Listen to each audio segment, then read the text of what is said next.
You ever just take a moment to look back in the past few years and understand how God has truly answered the prayers that you've prayed out of confidence in Him and not confidence necessarily just in the results or in the prayer itself, but in confidence in the one who answers it? Because I've been looking back at my life the past few years and just really trying to understand the way that God has answered prayers that I've prayed out of confidence in Him, not confidence in myself, and how He's truly changed my life through this. Like, I used to be suicidal and depressed, and I prayed to God a few years ago, like, Lord, I give you my life, and I don't want to struggle with this anymore, and I haven't since. I haven't been depressed. I haven't been anorexic. I haven't been suicidal since.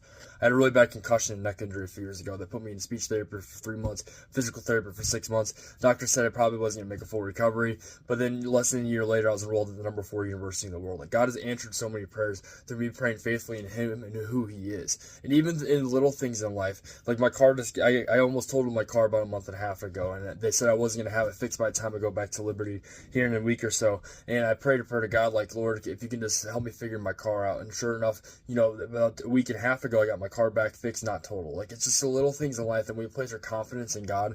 We place our faith in the thing that we hope in, not being ourselves, not being the results from us, but simply going to God in humility and saying, Lord, you are my hope. Because the things that we hope in are things that we oftentimes place our faith in.